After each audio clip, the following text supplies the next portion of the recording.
Well, welcome to another episode of Big Country Equipment That's Hard on the Paint. Today, we got a really cool guest. His name's Sam Slammer Powers from Sonora, Texas, where he resides. Sam Harrison and I have been knowing you for a few years now, and we appreciate you making the trip, the long journey from Sonora to San Angelo, and hopefully after we get done today, we'll do some roping. Maybe you can give us some dogging lessons, but you're a professional steer wrestler or bulldogger. Got background in the ranching industry and rodeo industry that goes generations. Will you tell us about what's been going on with your recent life, and we'll just go from there. Well, this is Sammy P.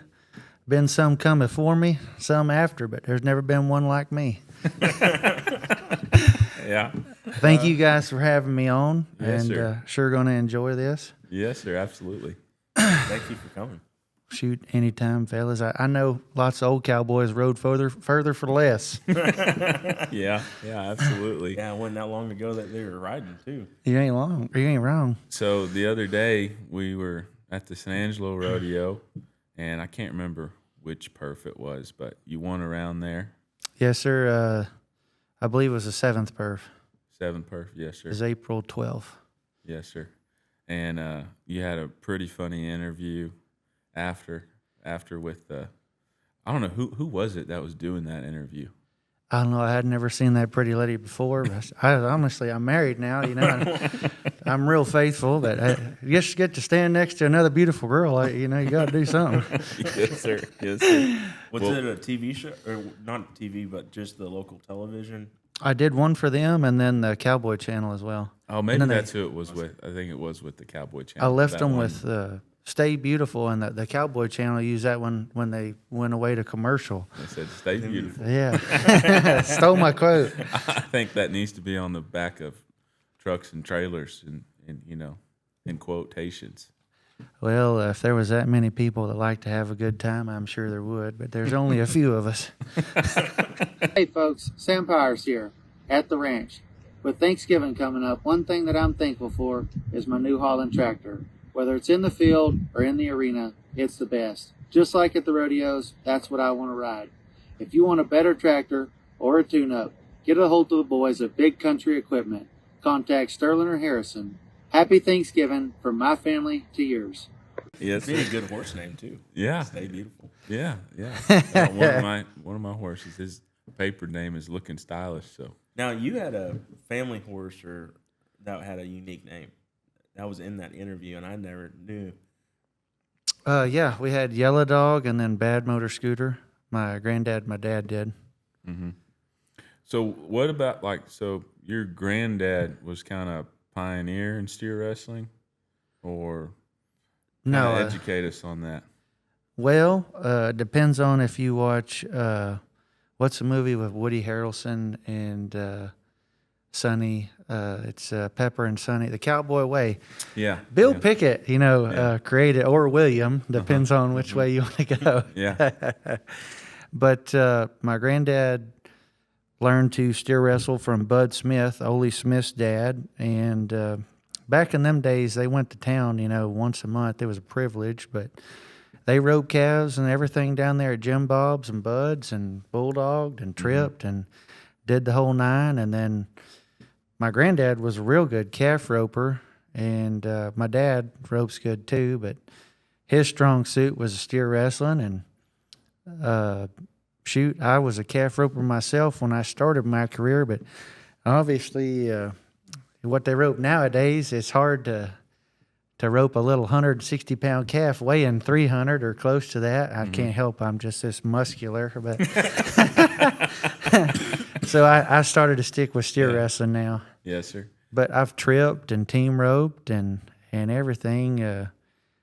When I started out, I used to work really hard at practicing. And a funny story, whenever I got into tripping, one of my traveling partners at the time was Matt Reeves. And Cody Lee, he taught me how to trip. And he was talking with Matt. He's like, well, Sam's going to come practice. And Matt goes, well, Well, shit, I don't know how you're going to get any good at it. Hell, he'll drive 3 hours to run one steer. It's going to take you a while to get this tripping down for old Sambo. Yeah, yeah. Well, we've gotten to watch you do some tripping at the Roping Fiesta, and a lot of people don't know. I mean, outside of like just the general rodeo community, I guess, but what steer tripping is, and I remember the first time I saw someone trip, which old boy came to the arena when I was a kid and wanted to try a tripping horse, and I think I was 7 or 8 years old by the time I first saw that happen in action. That and double mugging as well. Yeah.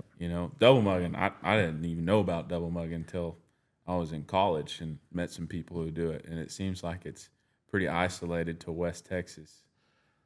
Well, there's a lot of guys that do it all over. I think, in Florida, they team rope them and then run down there.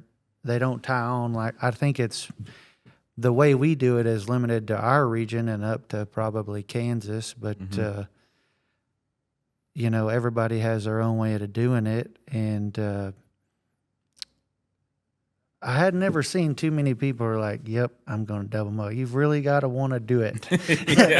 And, them old calves, sort of like a first date, getting it on them ain't hard. It's once you get them off their feet. That's the real hard part.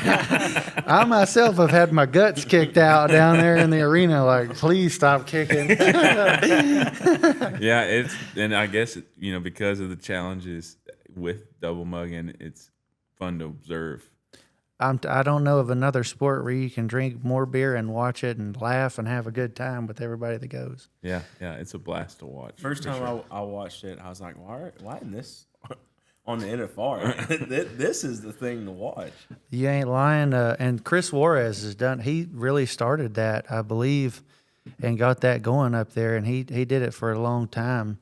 So special thanks to Chris Juarez and GM Welding. Mm-hmm. Yeah, absolutely. So your family is always from Sonora, or where were they from originally? Or well, the Espy side, there was some of us that come over on the Mayflower, and I don't know how they made their way. Everybody on that side, my grandmother was a Espy, and she died in '93, and then Tommy Whitehead, she's a cousin of mine, and Espy, they're married to Bud. She's married to Bud, and Espy's a cousin, and they've informed me in on some things. Love getting to visit with them. But the Allisons come over from South Carolina and then went to Georgia and then come over, and land was $1 an acre and wool was $1 a pound. Mm-hmm. Well, you could trade some wool for some land. I'm telling you. I've seen letters that said grass is 8 feet tall. Like, people would write their families and tell them, like, come out. You need to come and buy a place out here. The grass will never get eaten away. It's 8 feet tall. And I guess they found a way to eat it down. And then the old Dust Bowl happened, and now we're just left with rocks. But it makes good horses. Yeah. Makes Yeah. a good sure-footed horse, don't it? I'm telling you what. Yeah, that's kind of similar to, not quite as far as writing to the family in South Carolina or Georgia or anything, but yeah, when you read like in our family book, there's a lot of good information in there about why they settled and how they settled and the history behind it all. And I don't think anyone ever thought that the land itself would be consumed and developed as fast as it did. And there's technology that accelerated that, but I don't think anyone 150 years ago ever thought that it would happen so fast.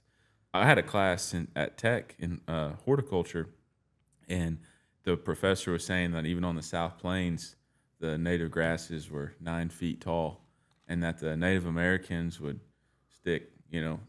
put a tall stick in the ground and stick a skull on the top of an animal or whatever, just as markings for, where to go. Or twist oak trees when they're little. Really? That meant that there was a cave. I did not know that. Yes, sir. Next time you see an oak tree, it's got a bend in it. Yeah. There's a cave Well, probably. Harris around and I know about a cave somewhere, Yeah. but there are no trees beside it. Those markers were long gone. Yeah, they must have cut that tree down.